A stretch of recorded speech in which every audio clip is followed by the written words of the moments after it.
गया है कि जेम्स ज्वेलरी में अब ड्यूटी, इंपोर्ट ड्यूटी है वो घटा के 7.5% कर दी गई है। और माना जा रहा है कि इससे एक गोल्ड की डिमांड बढ़ेगी, क्योंकि इसका रेट कम होंगे, लेकिन रेट कम होने के आसार कहीं दिख नहीं रहे हैं। और अब राजस्थान का बजट भी आने वाला है। राजस्थान के बजट में भी कई प्रस्ताव हो सकते हैं इससे संबंधित, कि जो जेम्स बोर्ड बनने वाला था उसके बारे में क्या कुछ हो सकता है, इसके बारे में हम बात करेंगे। हम आपका परिचय कराते हैं। हमारे साथ राजस्थान के 3 ज्वेलरी और जेम्स के दिग्गज जुड़ रहे हैं। हमारे साथ हैं राजीव जैन जी, जो कि James jewellery export promotion council के पूर्व चेयरमैन है, और संभव ज्वेलर्स के संभव जेम्स, माफ करना, संभव जेम्स के चेयरमैन भी हैं। हमारे साथ हैं अजय काला जी, जो कि राजस्थान चैम्बर के सचिव हैं और जो जेम्स की दुनिया में एक जाना माना नाम है। हमारे साथ हैं संजय काला जी, जो कि जेम्स ज्वेलरी एसोसिएशन के प्रेसिडेंट भी हैं, और सेमी जेम्स की दुनिया में एक बड़ा नाम है। सर, आप सभी लोगों का बहुत बहुत स्वागत है। राजीव जी, थोड़ा संक्षेप में समझाएं सर, बजट के प्रावधानों के बाद। जी सर, राजीव जी थोड़ा संक्षेप में समझाएं कि बजट के प्रावधानों के बाद उम्मीद की जा रही थी कि गोल्ड के दाम घटेंगे, लेकिन गोल्ड के दाम घटते हैं, थोड़ा सा राहत मिलती है, लेकिन फिर बढ़ जाते हैं। तो क्या ये मान लिया जाए कि बजट के बाद माना जाए कि अब न्यू नॉर्मल के बाद रेट गोल्ड के दाम न्यू नॉर्मल पे हैं, क्या 45-50 रहेंगे? देखिए, गोल्ड के जो प्राइस होती है वो उसके काफी पहलू हैं, बहुत सारे फैक्टर्स हैं जिस पे प्राइस डिटरमाइन होती है। पहला तो ये है कि इंटरनेशनल मार्केट में गोल्ड की डॉलर रेट क्या है। उसके बाद जब हम उसको इंपोर्ट करते हैं तो हमारी कंट्री में उसकी ड्यूटी कितनी है, उस पर टैक्सेस कितने हैं। तो ठीक है, ड्यूटी तो हमारी 12.5% से 7.5% हो गई। अपरेंटली लगता है 5% घट गई, लेकिन उसके ऊपर 2.5% सेस जो लगा है कृषि के नाम से, वो उस पर जुड़ता है। तो जुड़ने के बाद इफेक्टिवली वो करीब 10.25% हो जाती है। टैक्स पर जो ड्यूटी लगी उस पर भी टैक्स लगता है, और उसके बाद जीएसटी है। तो अगर फर्क वैसे देखा जाए तो करीब 2-2.25% का फर्क पड़ा है। लेकिन अगर वो फर्क पड़ता भी है, और कम, आप जैसा बोल रहे थे कि कम हो गए रेट, लेकिन अगर वही हमारा रुपया थोड़ा सा भी टूट जाता है या डिमांड थोड़ी सी ज्यादा आ जाती है, तो वो गोल्ड की रेट वहीं की वहीं आ जाती है। तो ये घटने का कारण तो दो ही हो सकते हैं, कि या तो इंटरनेशनल मार्केट में रेट कम हो या हमारा रुपया मजबूत हो, तब जाके गोल्ड की प्राइस कम होगी, नहीं तो गोल्ड की प्राइस यही रहने वाली है। ओवरऑल सर, बजट कैसा रहा? अगर आप जेम्स ज्वेलरी की दुनिया की बात करें और सेक्टर की बात करें, तो ओवरऑल बजट को किस तरह से आंकेंगे आप? नहीं, ओवरऑल बजट तो अच्छा है, लेकिन जहां तक सवाल है जेम्स एंड ज्वेलरी सेक्टर का, तो हम लोग ये एक्सपेक्ट कर रहे थे कि गोल्ड पे जो ड्यूटी है वो सब्सटेंशियली कम होगी, जिससे कि ये जो दूसरे माध्यम से गोल्ड देश में आता है, जिसको स्मगलिंग की तरह से आता है, वो रुकेगा। तो उससे जो फेयर ट्रेड कर रहे हैं उनको फायदा होगा। दूसरा, हम ये चाह रहे थे कि हमारे जो कंपोनेंट हैं, जैसे कट स्टोन्स हैं, उस पर ड्यूटी 7.5% है, या रॉ मटेरियल है जिसको प्रोसेस भी इंडिया में होता है, थाईलैंड में होता है, उसमें है तो 0.25%, लेकिन वो ईज ऑफ डूइंग बिजनेस में हमें तकलीफ देती है। तो अगर ये चीजें भी हट जाती तो, या कम हो जाती, तो हमारे लिए बजट बहुत ही सुंदर होता। लेकिन ओवरऑल बजट अगर देखा जाए तो ठीक है, गोल्ड पे भी प्रयास हुआ तो ये भी ठीक है। ओके, अजय जी, आपको लगता है कि ओवरऑल डिमांड कहीं बढ़ती दिख रही है क्या? देखिए, बजट के कई पहलू हैं, जैसा राजीव जी ने भी कहा है।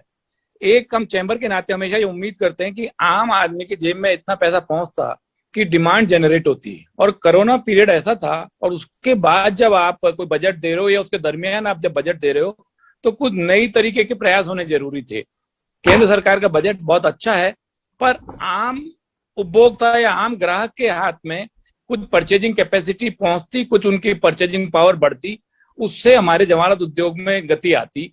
वो हमारा एक मकसद था। गोल्ड की प्राइसेज कम करना एक बड़ा पहलू है, पर उसके अलावा बहुत फैक्टर्स और हैं कि जिसके अभी भी क्या हो रहा है कि ईज टू डू बिजनेस की बात होती है, वो हमारे लिए आसान नहीं है। आज हम कोई भी काम, यानी हमें रफ इंपोर्ट कर रहे हैं तो पहले से 3 गुना दाम देना पड़ रहा है हमारे को एक्सपोर्ट के लिए, और सेम विद अगर हम वहां से माल यहाँ मंगा रहे हैं तो बहुत ज्यादा पैसा खर्च हो रहा है।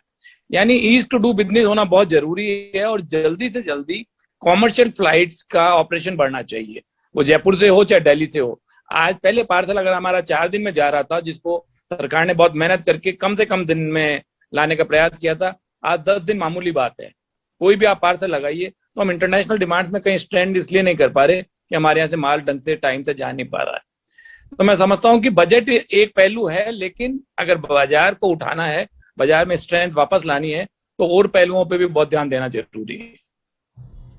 संजय जी, आपको सेमी जेम्स की बात करें तो उस हिसाब से बजट कैसा लग रहा है, और आप क्या समझते हैं कि गोल्ड के भाव न्यू नॉर्मल की ओर बढ़ रहे हैं, या फिर से उसमें एक हम आकर्षण बढ़ता देखेंगे भाव की दुनिया में? मतलब कुछ कम होने की उम्मीद है क्या? देखिए, जो अपन पहले भी राजीव जी कह चुके, अजय जी भी कह चुके, मोस्ट इम्पोर्टेंट बात यह है कि जो आप 4% ड्यूटी थी उसको बढ़ा के अपन ने 12.5% कर दिया, फिर 7.5% कर दिया, फिर उसने सेस जोड़ दिया, कृषि सेस जोड़ दिया।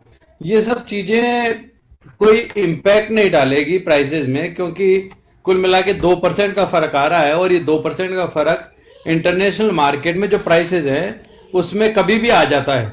सो अल्टीमेटली ग्राहक के लिए it is not making a big difference कि 2% सस्ता हो गया तो सारा बाजार खरीदने आ जाएगा, या 2% महंगा हो गया तो लोगों ने खरीदना बंद कर दिया है।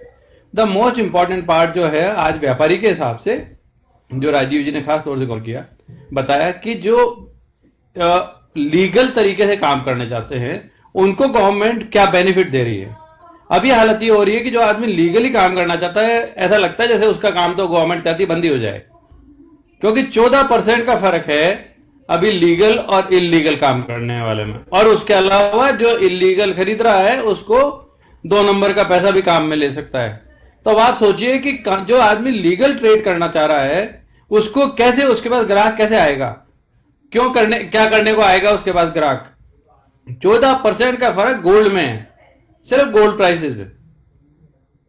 तो ये चीज बहुत ज्यादा इंपॉर्टेंट है गवर्नमेंट के लिए, उस लेवल पे इसको लाना जहां की स्मगलिंग बंद हो जाए और फेयर ट्रेड जो कि लीगल काम करना चाहता है उसको पूरा मौका मिले। यह है गोल्ड का पहलू। ये 4% लेवल पे इसको लाना ही लाना पड़ेगा, इसके अलावा कोई तरीका नहीं है, क्योंकि मोदी गवर्नमेंट ने शुरू से ही इस बात पे जोर दिया है कि हम लीगल काम करना चाहते हैं, और वो पब्लिक को भी चाहती है कि वो लीगल काम करे। 40% टैक्स लगा के उन्होंने पहले ये किया, उसके बाद आज की डेट में 107%, 137% जो इलीगल कोई भी पैसा अनर्थ होता है तो उसके लिए 107%, 137% तक उन्होंने कर रखा है। और दूसरी तरफ बिल्कुल फ्री छोड़ रखा है कि आप आराम से गोल्ड स्मगलिंग करो, आपको फायदा ही फायदा है। तो इस चीज को इमीडिएटली टैप करना जरूरी है अगर इस बिजनेस को अपन चाहते हैं कि ये लीगल तरीके से चले। तो ये तो है पहलू गोल्ड का। स्वतंत्र जी, जो संजय जी ने कहा है उसमें महत्वपूर्ण बात यह है कि अगर हम लीगल तरीके से काम को सस्ता करेंगे जब ही स्मगलिंग रुकेगी। यानी स्मगलिंग में आपके 14% का जो बेनिफिट है, और तो वो फर्क कम करना जरूरी है। वो जब हो सकता है जब ड्यूटी कम हो, वो व्यापार अपने आप में प्रॉफिटेबल नहीं रहे। जब हम कायदे से काम करने में अगर हमारे 5% ड्यूटी लगती है। मैं जानना चाह रहा था कि क्या जीएसटी लागू होने के बाद भी क्या इलीगल ट्रेड इतना बड़ा है कि उसका जो है ना बड़ा दबाव होता है लीगल ट्रेड पे? सर, पहले 16% का फर्क था, अब 14% का फर्क है। कुल मिला के 2.19% का फर्क आया है जो भी गवर्नमेंट ने किया है। अब आप ही खुद ही बता दो कि 16% से अगर 14% आ जाएगा तो क्या इलीगल ट्रेड गायब हो जाएगा? नहीं, मेरा मतलब है कि कितना ट्रेड अभी लीगल होता है, कितना इलीगल होता है, कुछ अनुमान है क्या? कोई मोटा मोटा आंकड़ा है क्या? भाई मेरे हिसाब से अगर कस्टम वाले हमारे को बता दें कि कितना इलीगल वो गोल्ड आता है तो हम बता देंगे आपको कितना होगा। No one can tell you कि इलीगल ट्रेड।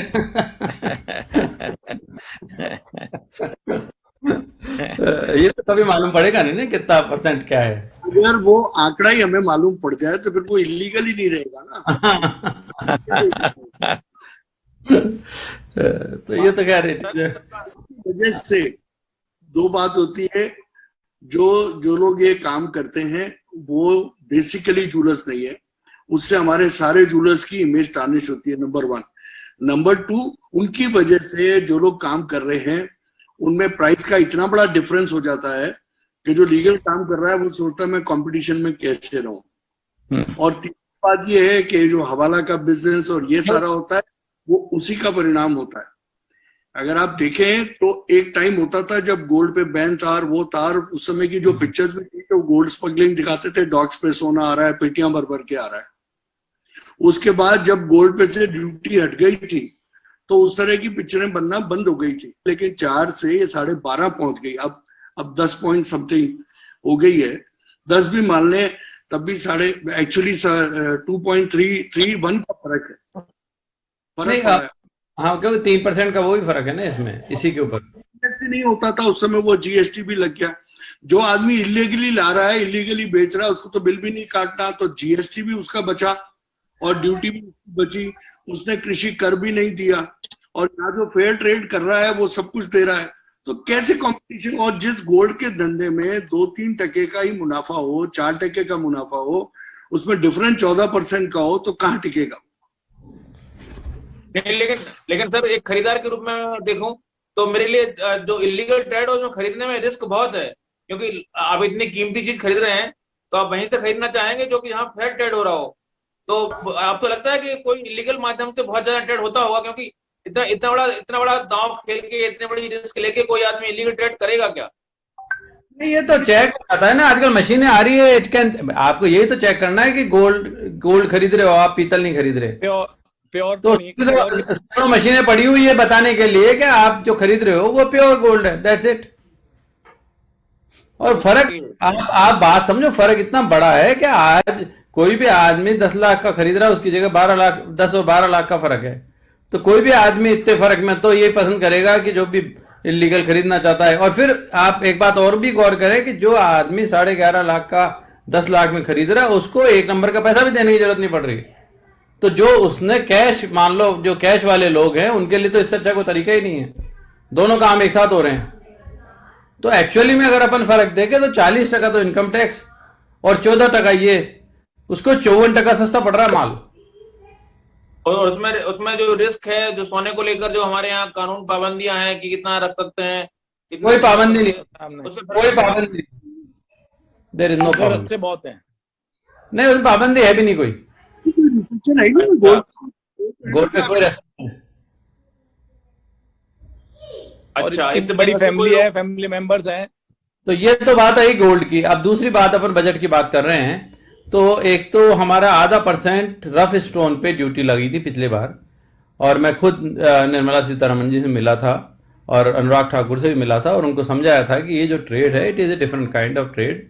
हम बाहर से सारी चीज इंपोर्ट कर रहे हैं, उसको मैन्युफैक्चर कर रहे हैं, अपने स्किल इस्तेमाल कर रहे हैं, एम्प्लॉयमेंट दे रहे हैं, और उसके बाद फॉरेन एक्सचेंज अर्न करते हुए उसको एक्सपोर्ट कर रहे हैं। मतलब दुनिया में इससे अच्छा कोई ट्रेड नहीं होता किसी भी तरीके से। अपन डेफिनेशन में देख लें, अब उसके ऊपर ड्यूटी लगाना, सारी दुनिया इस टाइप के ट्रेड को सब्सिडाइज कर रही है।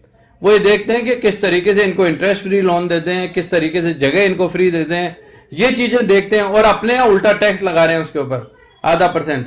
तो ये बड़ा इलॉजिकल सा मामला है। और इस सबसे बड़ी परेशानी क्या है, 0.5% से भी ज्यादा की परेशानी ये होती है कि जब वो चीज कस्टम के थ्रू आती है, तो जब उस पर टैक्स लगता है तो पहले तो हमारे को उसको इंफॉर्मेशन देते हैं, फिर हम उसका टैक्स जमा कराते हैं। तो इस सारे प्रोसेस में 2-3 दिन हमारे खराब हो जाते हैं, और उनको इस बात का पूरा मौका होता है कि वो जो चाहे जो रोके, जिसको चाहे जैसा हैंडल करे। इस 0.5% के चक्कर में उसकी हैंडलिंग वाली प्रॉब्लम भी बहुत बड़ी है। तो ये दोनों क्या है इसके पीछे मकसद तो गवर्नमेंट इस समझ में आए, गवर्नमेंट कहती है शायद हम रिकॉर्डिंग चाहते हैं इसकी, पर रिकॉर्डिंग के लिए 0.5% टैक्स लगाना, रिकॉर्डिंग तो सारी की सारी उसके थ्रू ही आ रही है, गवर्नमेंट के थ्रू। जितना भी माल आ रहा है, सामान आ रहा है, वो तो कस्टम के थ्रू ही आ रहा है ना, कोई हवा में से तो आ नहीं रहा। तो जब आ ही रही है तो रिकॉर्डिंग है उसकी सारी की सारी, बाकायदा सारे पेपर फाइल करते हैं, उसमें लिखा रहता है कौन सा कोड है, क्या है। तो रिकॉर्डिंग तो सारी उसकी हो ही रही है। तो it is not the thing कि 0.5% की वजह से तो रिकॉर्डिंग हो जाएगी, और 0.5% नहीं हो रहा इसलिए रिकॉर्डिंग नहीं हो रही, पेपर्स आर सेम। तो कुछ लोगों ने किसी को राय दे दी होगी वहां पे, क्या है, ये भी चीजें हमारा समझना और वहां जो बैठे हुए हैं उनका समझने में बड़ा फर्क होता है। तो हमारे से राय लेके जब हमने उनको समझा दिया, हमने पूरी डिटेल दे दी, तो उनको समझ में आना चाहिए। खुद वहां जाके समझा दिया कि भाई ये ट्रेड किस टाइप का है, अच्छा, अभी क्या हो रहा है, बहुत सारे लोगों को जेम्स एंड ज्वेलरी एक जैसा लग रहा है, जबकि James and jewellery is a very big different business. ये सबसे बड़ी प्रॉब्लम ये हो रही है इस देश की कि ज्वेलरी को जो कि लोकली यहाँ बिकती है, जो गोल्ड आता है, जो हमारा 3 लाख करोड़ का बुलियन, जो बुलियन यू कैन से, कि 3 लाख करोड़ का हमारा उसका आउटगो है, उसको जेम से मिला देते हैं। जबकि जेम्स अपने आप में ट्रेड ऐसा है जो कि हम बाहर से रफ लाके यहाँ अपनी एम्प्लॉयमेंट देके और उसको एक्सपोर्ट करते हैं और फॉरेन एक्सचेंज भी अर्न करते हैं। तो वो चीज, और jewellery edition, jewellery is very very different. वो सारा जो जेम स्टोन का काम है वो होलसेलर से डील होता है, ज्वेलरी का काम रिटेलर से डील होता है। पर क्या है कि नेता है या जो भी लोग है वो जेम्स एंड ज्वेलरी एक शब्द यूज करते हैं, और उनको जो इसको ज्वेलरी समझ में आती है वो जेम्स को भी उसी तरीके से हैंडल करने लग जाता है जैसे कि वो ज्वेलरी को कर रहा है।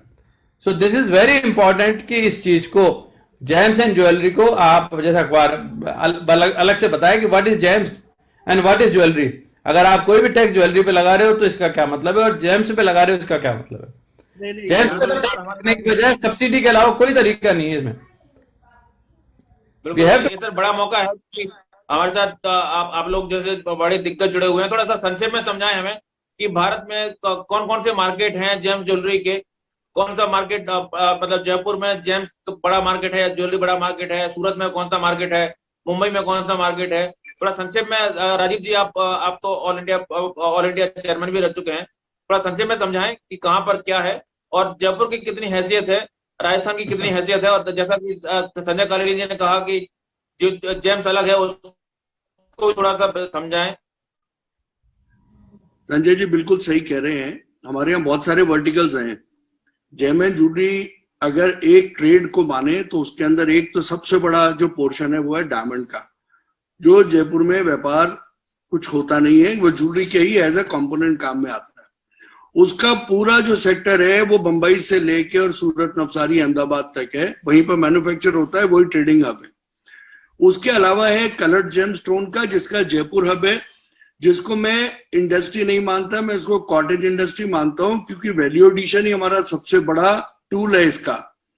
हम सारा माल, कच्चा माल बाहर से मंगाते हैं, यहाँ पे कारीगर उसको तराशते हैं और फिर हम सारा एक्सपोर्ट कर देते हैं। ये एक पहलू है।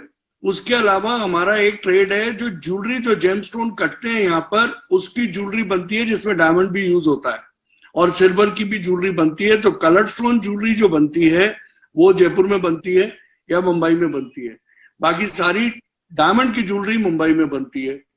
इसके अलावा आता है जो ऑल ओवर इंडिया का ट्रेड है, जो सराफा है, जो प्योर गोल्ड ज्वेलरी बनती है। प्रॉब्लम यह है कि जब हम बात जेम ज्वेलरी की करते हैं तो सबको एक साथ जोड़ के एक ही नजरिए से देख लिया जाता है और पॉलिसी उस हिसाब से बन जाती है, जबकि सब अलग अलग है। अब मैं तो बात करूंगा अपने राजस्थान की या जयपुर की, क्योंकि आज जो आप मीटिंग कर रहे हो वो उसका मेन मुद्दा है कि हमारा जो राजस्थान का बजट आ रहा है उसमें क्या इंपॉर्टेंट है। उसमें हमारे लिए कलर्ड स्टोन सबसे ज्यादा इंपॉर्टेंट है, क्योंकि आज 2 लाख लोगों को रोजगार मिलता है इस ट्रेड से, और सारी रफ हम बाहर से मंगाते हैं और यहाँ पे उसको काटते हैं और वापस एक्सपोर्ट कर देते हैं। इस संजय जी भी बोल रहे थे, इससे बढ़िया बिजनेस मॉडल दूसरा हो ही नहीं सकता किसी देश के लिए। जो कंट्रीज ये रफे निकालती हैं वो कई वर्षों से प्रयास कर रही हैं कि ये कटिंग सेंटर उन्हीं के यहाँ डेवलप हो जाए। जयपुर से कारीगर बुला बुला के उनको ठहराते हैं कि हमारे यहाँ लोगों को सिखाओ, उनको हर तरह का इंसेंटिव देते हैं। तो हमारे राजस्थान सरकार को कम से कम ये चाहिए कि ये जो हमारी यहाँ की इंडस्ट्री है इसको तो बड़े प्यार से सहेज के रखना बहुत जरूरी है। उसमें जितना सहयोग दे सके यहाँ पे हमको दें, ताकि हमारी एक सेंटर और होता था ट्रिची में, जहां पे पहले रूबी कटता था और उसके बाद इमिटेशन स्टोन कटते थे। वहां नहीं संभाला, वहां खत्म हो गया। पहले रूबी का काम होता था, फिर सस्ते सेमी प्रेशियस पत्थरों का काम होता था, वहां पे ध्यान नहीं दिया, पर वहां उनके पास ऑप्शन था, वो लोग सब डायमंड में घुस गए, वो बिल्कुल सेंटर ही खत्म हो गया। अब एकमात्र सेंटर पूरे इंडिया में जयपुर है। अगर इसको भी हमने नहीं संभाला तो ये सेंटर धीरे धीरे चाइना में और थाईलैंड में शिफ्ट हो जाएगा।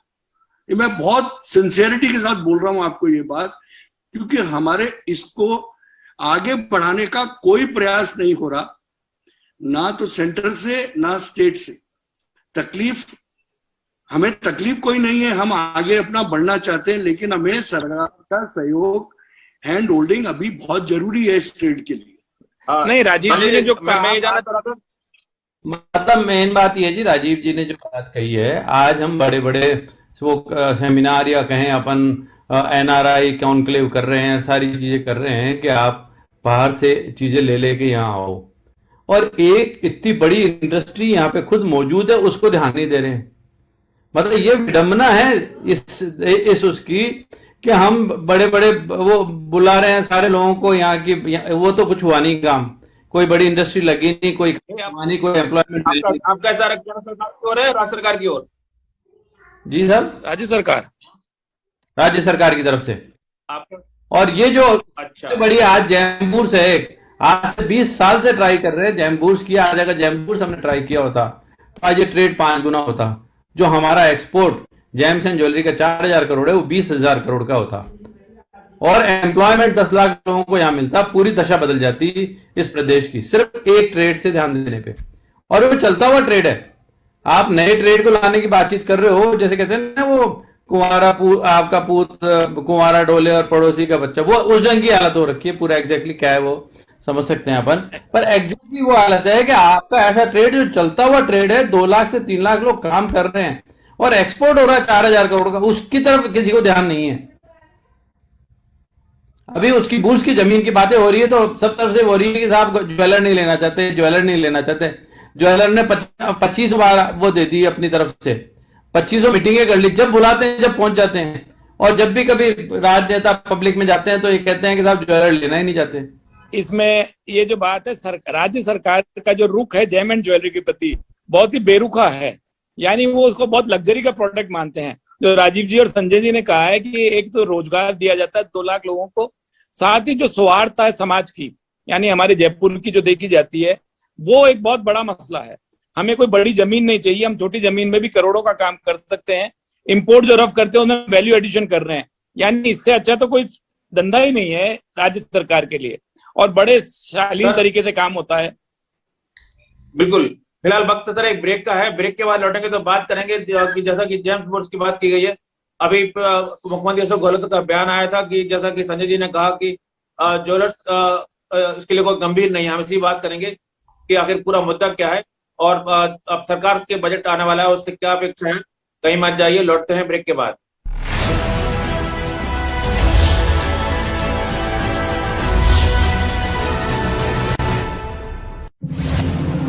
कोरोना ने बिगाड़ी अर्थव्यवस्था सारी, महामारी के बाद पहले बजट की बारी। क्या है सरकार की तैयारी? सरकार से राहत मांग रहे व्यापारी। क्या बजट से उतरेगी महंगाई की खुमारी? बजट से पहले विशेषज्ञों के साथ रायशुमारी। कैसा होना चाहिए बजट? पत्रिका टीवी करेगा पड़ताल। देखिए कैपिटल टॉक रोजाना सुबह 8:30 और रात 10 बजे सिर्फ पत्रिका टीवी पर। राजस्थान के पूर्वी द्वार से पश्चिम के मरुस्थल तक, गंगानगर के लहलहाते खेतों से माही और वागड़ के बांसवाड़ा तक, रोज नई करवट लेती राजनीति से पग पग नई शक्ल लेती रणनीति तक, हर हलचल, हर समाचार, संस्कृति, धर्म और खेल की खबरों का संसार, मिलेगी राजस्थान को आवाज पत्रिका राजस्थान पर।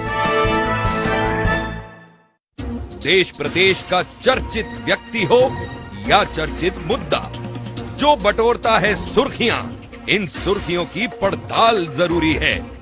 खबर में छिपे पहलुओं को आप तक पहुंचाना जरूरी है। जुड़िए देश दुनिया के साथ।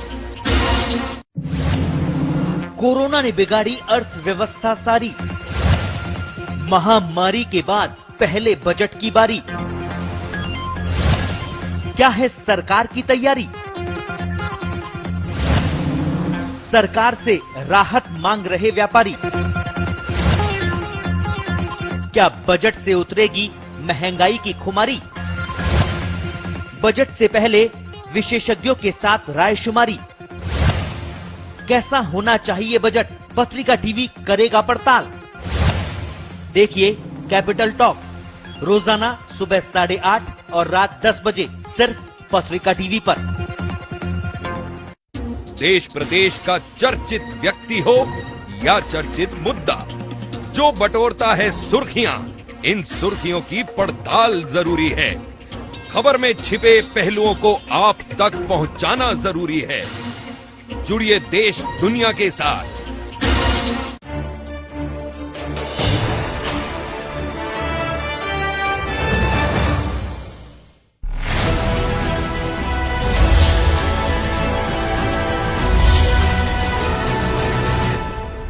ब्रेक के बाद आपका स्वागत है। हम बात कर रहे थे कि जिस तरह से मुंबई और सूरत में डायमंड के हब बने हुए हैं, डायमंड के बोर्स बने हुए हैं, उसी तरह का बोर्स बनाने की संकल्पना जयपुर में की गई है। लेकिन लंबे समय से, लगभग 20 साल से इस समय से योजना लंबित पड़ी हुई है। और एक तरह से ज्वेलरी और कारोबारी और सरकार के बीच में फुटबॉल गेम चल रहा है कि सभी लोग कहते हैं कि गेंद तो आपके पाले में है। हम इसी पर बात कर रहे हैं कि आखिर एक मुद्दा क्या है, क्यों नहीं सुलझ रहा है, और जो कि राजस्थान के एक तरह का केंद्रीय चिंता होना चाहिए। राजस्थान उद्यमियों का प्रदेश माना जाता है, राजस्थान की पहचान जेम्स ज्वेलरी के सेंटर के रूप में है, फिर भी ये मुद्दा क्यों इतना उलझ गया है? संजय जी थोड़ा सा संक्षेप में समझाएं। मुख्यमंत्री जी ने हाल में बयान दिया था, गहलोत जी ने, कि आप लोग गंभीर नहीं है इसको लेकर। तो समझ में नहीं आया कि आपकी गंभीरता इसमें कहाँ आती है, क्योंकि सरकार को जमीन देनी है, सरकार को प्रयास करनी है, तो आपकी गंभीरता कहाँ कम नजर आ रही है? बहुत अच्छी बात, आपने एकदम ऐसा मौजूद सवाल किया है जो हम जवाब देना भी चाहते थे। ये जो जगह है 50,000 गज है, जो कि सीतापुरा में पीछे की तरफ एक अपना जो होटल बना हुआ है क्राउन प्लाजा, उसके पीछे है, और कुल 40 फुट रोड पे है। मतलब वो जगह ऐसी है जहाँ जो कायदे से बहुत छोटी सड़क है वहां जाने के लिए। और जो वहां का अपना रिजर्व प्राइस है सीतापुरा की, वो कुल मिला के 6,000 रुपये स्क्वायर मीटर है। जब हम सीएस से मिले थे पहले, करीब अब तो उस बात को 9 महीने हो गए होंगे, तो उन्होंने कहा था कि आपको ये 50% प्राइस में मिलनी चाहिए। तो हमने कहा हमको 50% में नहीं, हमको आप रिजर्व प्राइस में दिला दो, वी आर हैप्पी। उस वक्त 6,000 रुपये रिजर्व प्राइस थी, वी वर हैप्पी दैट कि भाई 6,000 रुपये मिलती है, क्योंकि आज के बाजार को देखते हुए वो रीजनेबल थी और हमारे को उसमें कोई दिक्कत थी भी नहीं। और उस तरीके से रिजर्व प्राइस में लेने में क्या आराम था कि वो इमीडिएटली हमारे को मिल सकती थी। बाद में ये मालूम पड़ा कि साहब रीको ने कोई एक छोटा टुकड़ा 1,000 या 1,500 गज का ऑक्शन के अंदर 28,000 रुपये गज में बेच दिया। अब ये जो 28,000 रुपये गज में जो टुकड़ा बेचा, वो किस जगह बेचा, किसके पास में बेचा, उस आदमी की रिक्वायरमेंट क्या थी, और वो कुल मिला के 1,100-1,200 गज का कुल टुकड़ा था। और वो एक प्राइवेट ऑनरशिप ने, प्राइवेट आदमी ने लिया था। तो अब वो ये कहते हैं कि जो आप ये 50,000 गज जगह ले रहे हो, इसको भी आप ये 28,000 रुपये गज में खरीदो। जाहिरी तौर पे किसी भी तरीके का लॉजिक इस बात को मानने को तैयार नहीं है, पर रीको के रूल्स शायद ऐसा कहते हैं कि जो भी लास्ट ऑप्शन प्राइस हो उसी के अंदर हम दे सकते हैं। तो इस बारे में गवर्नमेंट से जब बातचीत हुई, जो कि पिछले 6 महीने से चल रही है, और इसके बारे में काफ़ी पेपर वर्क भी हुआ और हमने काफ़ी मीटिंगें भी की, तो उन्होंने कहा कि हम इसको 50% में देने की पोजीशन में हैं, विच वॉज अराउंड 14,000। वो हमारे लिए बहुत ज़्यादा थी, क्योंकि इसमें एक बात को मद्देनजर रखना जरूरी है कि ये जो हम इसमें लेके आ रहे हैं, हम 1,500 ऑफिस लेके आ रहे हैं। मतलब 1,500 ऑफिस यहाँ आएंगे तो ये वो लोग होंगे, इसमें 100 आदमी वो हो सकते हैं जिनकी अफोर्डेबिलिटी सब तरीके की हो। पर 1,400 ऑफिस वो लोग हैं जिनको जो कि आज की डेट में खुद के घर में काम कर रहे हैं और उनके ओवरहेड कोई नहीं है। अब हम उन लोगों को अगर किसी भी ऐसी जगह, नई जगह लेके जाना चाहते हैं, तो it has to be very reasonable, और उनको ये लगना चाहिए कि हाँ, इस जगह जाने से हमारे लिए फायदा है। पर सिचुएशन अगर मान लो आप 28,000 रुपये गज में देते हो और फिर बनने के कॉस्ट आती है, सब चीजें आती है, तो वो लोग वहां से मूव ही नहीं करेंगे। और जब अपन जैम्बूर्स बना रहे हैं तो उसका कंसेप्ट ये है कि सारा बाजार जो भी जगह फैला हुआ है, बिखरा हुआ है, वो एक जगह आ जाए, और एक जगह आने से बाहर से जो भी ग्राहक आए उसको माल एक जगह मिल जाए, वहीं पे कस्टम हो जाए, वहीं पे सारा काम होके और वो वापस उड़ जाए, और उसको किसी बिचौलिए की जरूरत नहीं पड़े, कोई आदमी की जरूरत नहीं पड़े, और काम वो आराम से सुचारू रूप से और एकदम स्मूथली कर ले। इसका जैम्बूर्स का पर्पज भी यही है।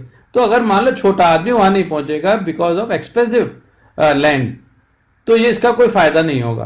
तो गवर्नमेंट का 14,000 रुपए के लिए भी हमने एग्री कर लिया कि चलो आप 50% डिस्काउंट पे देते हो, जो भी आपके हिसाब से है, हमारे हिसाब से तो तिगनी प्राइस पड़ रही है, but still we agree on that part.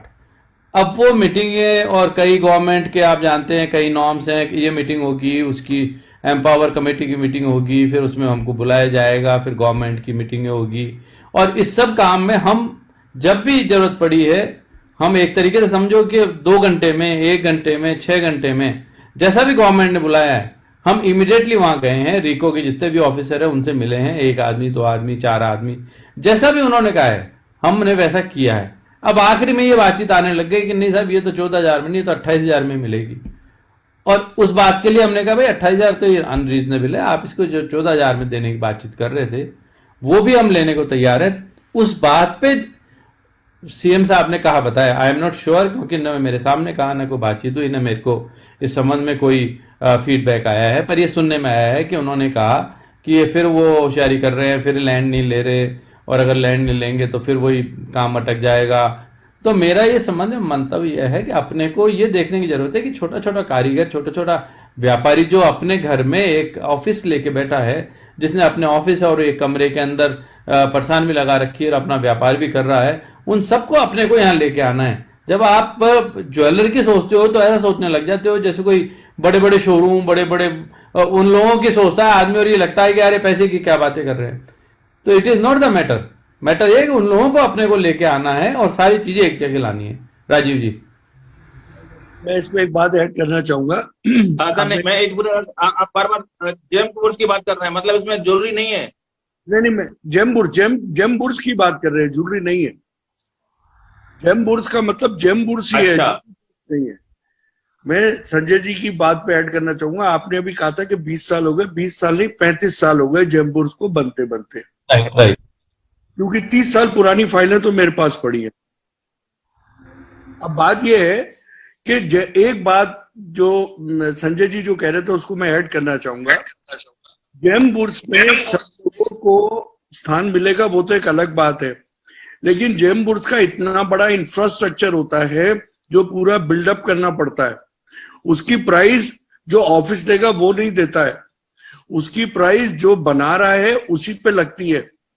तो अगर जमीन महंगी होगी तो वो इंफ्रास्ट्रक्चर नहीं बन पाएगा, तो अल्टीमेटली जो ऑफिस देगा वो मार भी उसी पे पड़ेगी।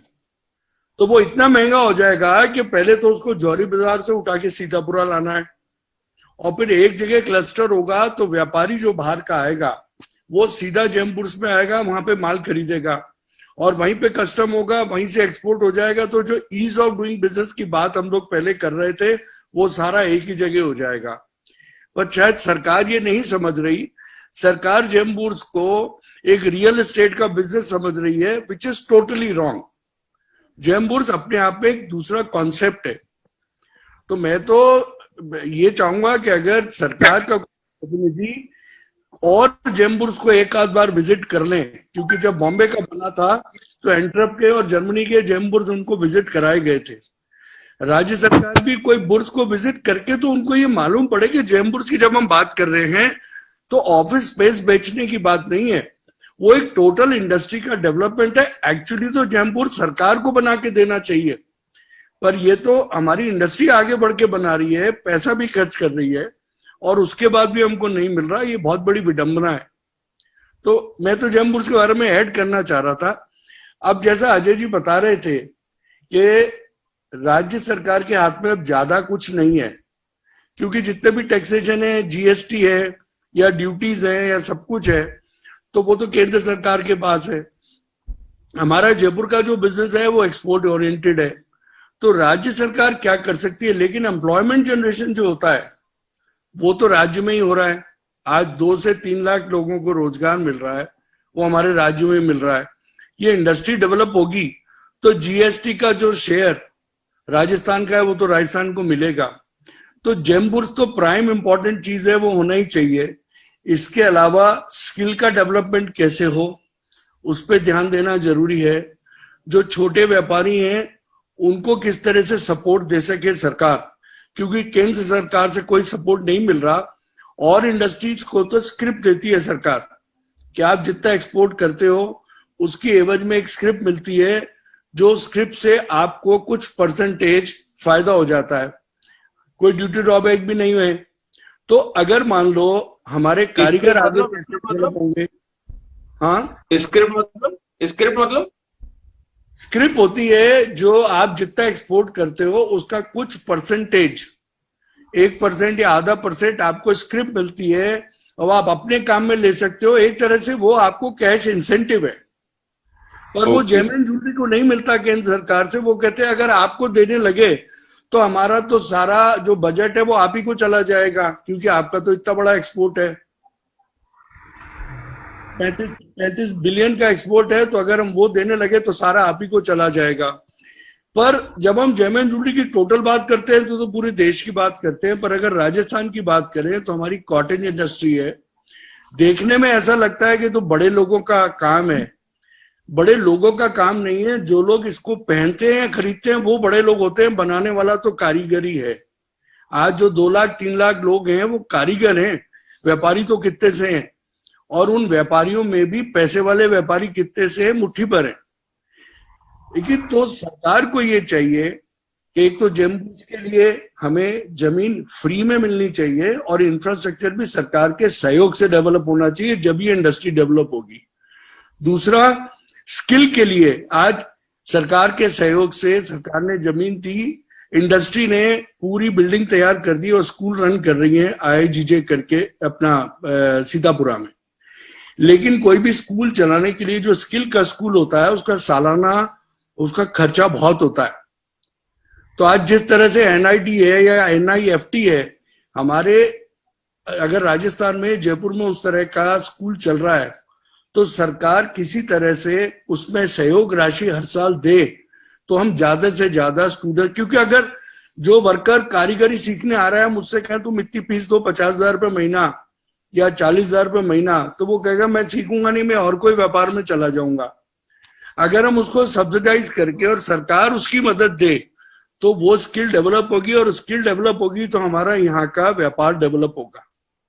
इसके अलावा जो छोटे व्यापारी हैं उनको किसी ना किसी तरह से मदद अगर मिले, मान लो चाहे बिजली के उसमें कटौती में, क्योंकि हम कॉम्पीट किन कंट्री से कर रहे हैं, हमारा कंपटीशन तो उन कंट्री से है जहां ये सब सुविधाएं सरकार दे रही है और हम यहाँ पे अपने आप से कर रहे हैं। तो हमें अगर कुछ भी मिलता है तो उसका फायदा इनडायरेक्ट रूप से राज्य सरकार को ही जाने वाला है, और ये इंडस्ट्री को बचाना राज्य सरकार का ही काम है। राजीव जी, आपकी बात को मैं वो करना, एक मिनट राजीव जी, ये अपने जो एडिशनल चीफ सेक्रेटरी साहब सुबोध जी अग्रवाल साहब थे, उनको बॉम्बे में बूट्स दिखाने के लिए मैं खुद लेके गया हूँ। अच्छा। और पूरा उनको दिखाया है कि भाई क्या चीज है, and he was impressed like anything. और आप ये समझो कि करीब करीब एक सिचुएशन वो आ गई थी जबकि सारा जो गवर्नमेंट का उस वक्त का तंत्र था उन्होंने उस बात को समझा था और they were ready to give the land to us, और वो जो मैं बता रहा हूँ 6,000 रुपए के आसपास वो देने को तैयार थे। और उसी वक्त सारे गवर्नमेंट में चेंजेस हो गए, और जब चेंजेस हुए तो वो और के चले गए और नए लोग आ गए। और आप जानते हो कि इस ट्रेड को वैसे पिक्युलरिटी है तो इसको समझाना ही मुश्किल हो गया कि असल में हम कर क्या रहे हैं। और सारे के सारे रिको में भी चेंज हो गए, पटनेकर साहब आ गए। अब उनको क्या होता है, एक कोई भी चीज की जानकारी देना, ये कोई ऐसी चीज तो है नहीं कि 1 मिनट में समझ में आ जाती है। अपन उनको एक तरीके से पूरा इंफ्रास्ट्रक्चर बताते हैं, उनको पूरी बात समझाते हैं, जैसे भी अपन आपको समझा रहे सारी चीज, तब आपको धीरे धीरे समझ में आना शुरू हो रही है कि वाकई में हमको जरूरत है। अब आपने जितनी बात सुनी, इसके बाद अभी आप दूसरे आदमी को भेज दो यहाँ पे सुनने के लिए, तो कल क्या आइटम आएगा आप सोच लो, क्योंकि हमने जो अब तक बात की है वो तो आपको पता ही नहीं है, वो नए वाले को पता ही नहीं है। तो एग्जैक्टली ये क्या ये है कि जो भी चीजें समझाई जा रही है, बताई जा रही है, उनको हम पूरा ब्रेन वॉश करते हैं। भाई देखो, आपको जो मालूम है और जो असल में जो ग्राउंड रियलिटी है, व्हाट इज ग्राउंड रियलिटी, और उनको समझ में भी आता है इमीडिएट, क्योंकि वो पढ़े लिखे सारे होशियार हैं लोग। पर वो वापस से नई आदमी आता है तो वो नया पर्सपेक्टिव लेके आता है, जो जेम्स एंड ज्वेलरी के बारे में हम समझ रहे हैं वो उसी पर्सपेक्टिव के साथ आता है। अब उसको वापस से समझाओ तो वो सारा करके बदलती जा रही है बार बार, और टाइम लगता जा रहा है। अभी हम लोग बहुत अच्छी पोजीशन में पिछले 1 साल थे, मैं लिटरल सेंस में कह रहा हूं, पिछले 1 साल से ऐसा लग रहा है जैसे जैम्बूस कल आ जाएगा। बट 1 साल से लगातार लग रहा है ये बात। 1 साल से लग रहा है। 1 साल पहले मैंने एजीएम के अंदर ही कहा था कि हमारे 1 महीने के अंदर अंदर 100% जमीन आ जाएगी। नहीं संजय साहब, मुख्यमंत्री जी के सामने जो सिग्नेचर किए गए थे, हाँ आपके और काउंसिल चेयरमैन ने मिलकर जो साइन किए थे, एक एमओयू साइन हुआ था। जी जी जी, उसका काम के लिए था।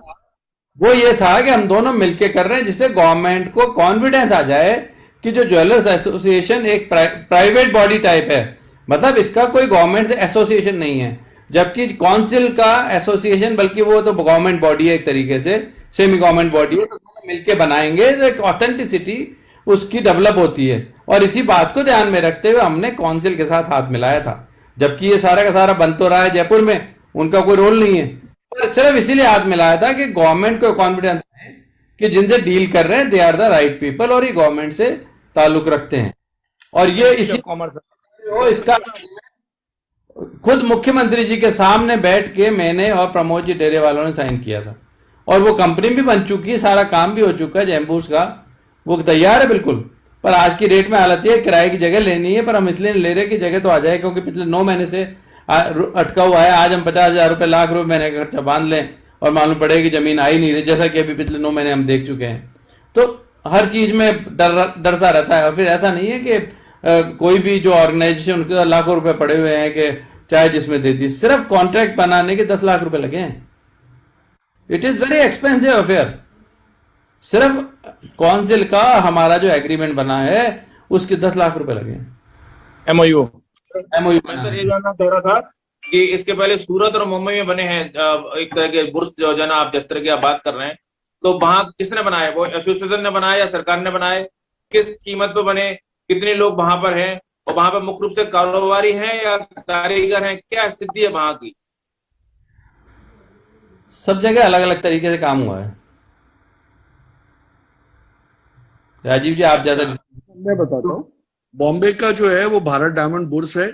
भारत डायमंड बुर्स की अलग से स्पेशल पर्पस व्हीकल एक फॉर्म हुई कंपनी, और उन्होंने बनाया। उसमें सब जो व्यापारी हैं डायमंड वाले, उसमें काउंसिल के भी मेंबर्स हैं, उसमें वहां के जो और एसोसिएशन है उसके भी मेंबर्स हैं, और उन्होंने मिलके बनाया। मुंबई जैसी जगह में इतनी बड़ी लैंड लेके बनाना, वो वहां पे आज चल रहा है। इसमें कारीगर नहीं बैठते हैं, इसमें सब व्यापारी बैठते हैं। It is a trading hub. मैं आपको बताऊं, मान लीजिए आपको मैं कहूँ एसपीवी की संकल्पना तो सरकार ने की हुई ना? काय की बुर्स की कल एसपीवी की संकल्पना सरकार ने की होगी ना? नहीं, एसपीवी जो बना वो बना सारी एसोसिएशंस ने मिलके बनाया, और उसको बना के सरकार ने जमीन दी, और उसके बाद उसका कंस्ट्रक्शन हुआ और सबको ऑफिस अलॉट हुए। वहां पे ट्रेडिंग हॉल्स भी हैं, वहां पे कस्टम्स भी है, वहां पे सिक्योरिटी के अरेंजमेंट भी है, वहां पे ये जो लॉजिस्टिक्स हैं उनके ऑफिस भी हैं। सारे काम वहां से होते हैं। पर्पस ये होता है कि एक व्यापारी अगर फॉरेन से कोई खरीदने आया है तो उसको पता है मुझे कहाँ जाना है, वो सिक्योर्ड एनवायरनमेंट में आता है, उसका नीचे पास बनता है। ऐसे आज हम भी चाहें तो हम घुस नहीं सकते उस बिल्डिंग में जब तक कि बाहर हमारा आइडेंटिटी कार्ड वो रखेंगे नहीं। जब तक मैं चेयरमैन था, जब भी मेरे को अलाउ नहीं था अंदर घुसना, मुझे भी उसी प्रोसेस से घुसना पड़ता था। तो जो व्यापारी आ रहा है पहले तो वो देखता है मुझे किसके यहाँ जाना है, तो यहाँ जितने मेंबर्स बैठे हैं वो सब ऑथेंटिक हैं, और जो आ रहा है उसके बारे में सब मेंबर्स को मालूम होता है कि सही में व्यापारी है, कोई चीटिंग करके नहीं जाएगा। तो दोनों के लिए अच्छा होता है। तो एक तरह से माल बेचने वाला और माल खरीदने वालों को जोड़ने की जगह होती है। डायमंड बुर्स का कॉन्सेप्ट ही वो है। सूरत में भी वहां की जो एसोसिएशन है उसने बनाया, और वहां की गुजरात सरकार ने वहां पे जमीन दी है, तो वहां पर भी स्पेशल पर्पस व्हीकल बना है। और यहाँ पे संजय जी बता रहे हैं यहाँ भी बना चुके हैं। और यहाँ तो काउंसिल का सपोर्ट है साथ में। काउंसिल जो कि मिनिस्ट्री ऑफ कॉमर्स की एफिलिएटेड बॉडी है, तो इससे ज्यादा तो कॉन्फिडेंस सरकार को और दिला ही नहीं सकते। और ओल्डेस्ट बॉडी हमारी एसोसिएशन है जयपुर की। तो मतलब ऐसा नहीं है कि कोई प्राइवेट एक संजय जी अपना बुर्स खोल रहे हैं या राजीव जी अपना बुर्स खोल रहे हैं, ये तो ऑर्गेनाइजेशन खोल रही। तो इसमें भी ये जो रेट का नया विवाद हो गया, नया किस रेट पे देंगे, इस रेट पे देंगे, ये उस तरह के विवाद वहां पे कोई नहीं आए। नंबर एक। नंबर दो, आपने एक बात कही कि सरकार इस तरह से व्यवहार कर रही है जैसे कोई वो जमीन बेच रही है, जबकि चाइना में ऐसा होता है कि चाइना में आपको प्लग एंड प्ले का सिस्टम मिलता है। तो सरकार को इस तरह से नहीं करना चाहिए कि प्लग एंड प्ले आपको करके दे, आपको सिर्फ किराए पे दे दे और आप वो सरकार ऑन करते रहे उसको। वो तो होना ही चाहिए, लेकिन अगर वो नहीं हो रहा, मैं कह रहा हूँ 35 साल से ये काम चल रहा है, 30 साल से चल रहा है। सिचुएशन की बात की है, अगर आपने प्लग एंड प्ले की बात की है तो ये तो अगर हो जाए तो अब तक तो जाने कितना व्यापार बढ़ चुका होता। ये तो आइडियल सिचुएशन है। ये इंफ्रास्ट्रक्चर प्रोवाइड कराना सरकार का ही काम है। ये तो प्राइवेट बॉडीज आगे आके इस काम को हाथ में लेना चाह रही हैं, तो गवर्नमेंट शुड बी हैप्पी कि कोई काम इसको कर रहा है। ये अल्टीमेटली जाके 500-700 करोड़ का प्रोजेक्ट है, तो जो ज्वेलर है असल में उसका काम ये प्रोजेक्ट लाना नहीं है, उसका काम तो अपना व्यापार करने का काम है। ये चीज तो रिको लेके आए, गवर्नमेंट लेके आए और हमारे को दे, और जैसा आपने प्लग एंड प्ले बताया है वो व्यवस्था करके दे, हमसे पूछे जो काम हम कर रहे हैं वो काम गवर्नमेंट करे कि आपको कितनी जगह चाहिए और उसके हिसाब से बना के दे दे। तो नथिंग लाइक इट, हमारे पास टाइम भी बचेगा और पैसा भी बचेगा। और स्वतंत्र जी, बार बार जो बात आ रही है कि साहब जौहरी आगे नहीं आ रहे, वस्तु स्थिति है कि राज्य सरकार पीछे हट रही है। They are changing the rule of the game. सबसे बड़ी दिक्कत ये हो रही है, और उस बात को नहीं समझ रहे हैं कि जो इंफ्रास्ट्रक्चर वहां पे डेवलप किया जाएगा उसकी कॉस्ट कौन भरेगा। तो काफी कुछ तो अपन ने बता दिया। और बजट से अपने को कोई आशाएं जो कुछ हों? भाई ये तो ईज टू डू बिजनेस होना चाहिए। जो राशिकों की रेट्स हैं, जो फ्लाइट्स की प्रॉब्लम्स हैं, उस पर राज्य सरकार का जोर जाना चाहिए कि राज्य सरकार राशिकों की बड़ी प्रॉब्लम आ रही है कि उनको जो एयरपोर्ट पे जगह ही राशिकों के पास जो थी उन्होंने ले ली है, वो टेक ओवर कर ली। हालत हो रखी है कि हमारे जितना भी माल जा रहा है वो एयर फ्लाइट से न जाके ट्रकों से दिल्ली जा रहा है।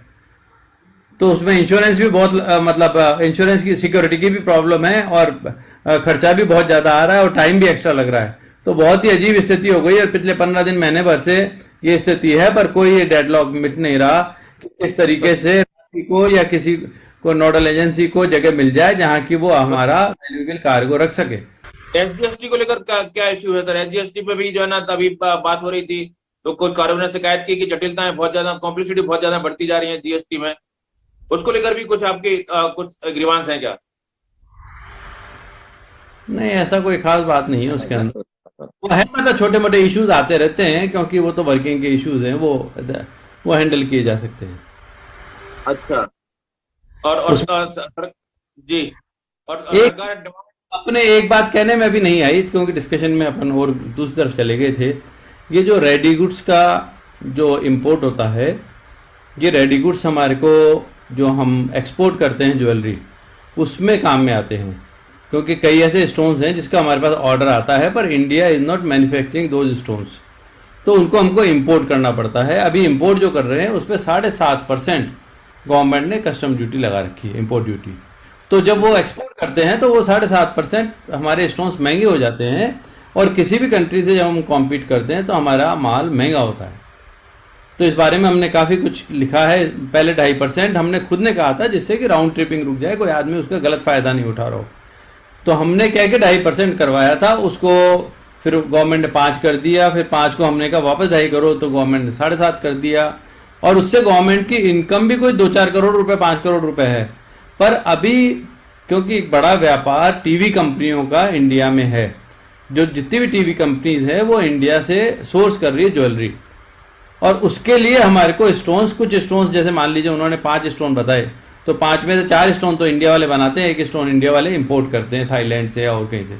अब वो महंगा पड़ जाता है तो हमारा सारा माल महंगा हो जाता है, और अल्टीमेटली टीवी कंपनीज को मालूम है कि ये माल कहाँ से आ रहा है, तो वो ये पसंद करने लगते हैं कि वो इंडिया को ऑर्डर देने के बजाय थाईलैंड को या चाइना को देते हैं, जिससे कि उनको ये जो स्टोन्स हैं वो सस्ते मिलने लग जाए। तो ये चीज हम 2-3 साल से कह रहे हैं गवर्नमेंट को, पर अभी तक गवर्नमेंट, और इतने छोटे अमाउंट है। सबसे खास बात है कि गवर्नमेंट को इन सबसे कोई 5 करोड़ का कि 7 करोड़ का कि 8 करोड़ की इनकम होती है, which is negligible for them, पर अभी इस पे ध्यान नहीं दे पा रहे हैं। तो तो इस चीज को भी हटाना, जैसे वो 0.5% अपने रफ के लिए लिखा है, ऐसे कैसे 7.5% की जगह 2.5% इसको भी करना बहुत ज्यादा जरूरी है, अर्जेंटली। तो सर अब हमारे पास समय कम है, संक्षेप में एक एक आपसे पूछा जाए कि एक एक मांग क्या है जो बजट में आप देखना चाहेंगे, तो क्या कहेंगे कि ये तो बजट में होना चाहिए, नहीं तो बजट फीका रहेगा। संजय जी। सर सबसे इंपॉर्टेंट बात तो जैम बूर्स की है कि उसकी रेट फाइनल करके और उसको इशू कर दी जाए, और कोई नोडल ऑफिसर कोई एक बनाया जाए जो कि इस बात को ध्यान रखे कि why this land is not being issued. जैसे कहते हैं ना, उसकी जिम्मेदारी होगी 1 महीने में 2 महीने में लैंड को इशू कराएंगे। ट्रेड साथ है, ट्रेड चाहता है, कहीं भी कंफ्यूजन नहीं है। जिस तरीके से भी केस आगे प्रोड्यूस किया जा रहा है वो एक अलग बात है, बट ट्रेड 100% ये चाहता है कि अर्लीस्ट लेवल पे जैम बूर्स की जमीन उनको दे दी जाए। राजीव जी आप क्या कहेंगे सर? मैंने कहा, एक तो स्किल के लिए जो हमारे स्किल की इंस्टीट्यूट है उसको हमको कोई इंसेंटिव मिलना चाहिए, साल का 5 करोड़ या 4 करोड़ जो भी हो, ताकि हम ज्यादा से ज्यादा कारीगर तैयार कर सके। दूसरा, जितनी भी जेम एंड ज्वेलरी इंडस्ट्री है वो यहाँ पे एम्प्लॉयमेंट जनरेट करती है, हमको सस्ती दरों में बिजली मिलनी चाहिए और अनइंटरप्टेड बिजली मिलनी चाहिए। सीतापुरा में जितनी यूनिट्स हैं सब ने पावर जनरेशन खुद का कर रखा है, क्योंकि फर्नेस जब चालू होती है बीच में रुक जाती है तो बहुत बड़ा नुकसान होता है। तो अनइंटरप्टेड और बिजली में सब्सिडी मिलनी चाहिए, क्योंकि हमको कॉम्पीट करना है चाइना और थाईलैंड जैसे देशों से। ये 2 प्रमुख। राज्य सरकार को जेम्स, ज्वेलरी और बुलियन तीनों के फर्क को समझना चाहिए, और जयपुर का जो सपूत है, जयपुर का जो पुत्र है वो जेम स्टोन इंडस्ट्री है, उसको सरकार को ढंग से ध्यान देना चाहिए, उसको नरिश ढंग से करना चाहिए। कुंदन मीना भी हमारा प्रोडक्ट है, पर उससे पहले भी कलर स्टोन है, राज्य सरकार उनका भी ध्यान रखे। बिल्कुल, आप सभी लोग इस चर्चा में जुड़े, उसका बहुत बहुत धन्यवाद। फिलहाल इस चर्चा में इतना ही। हमने देखा कि सरकार मतलब माना जा रहा है कि जेम्स राजस्थान के सपूत हैं, और सपूतों को अगर उसका उचित स्थान ना मिले तो निश्चित रूप से उनके साथ अन्याय होगा। आप लोग चर्चा में जुड़े, नमस्कार, बहुत बहुत धन्यवाद।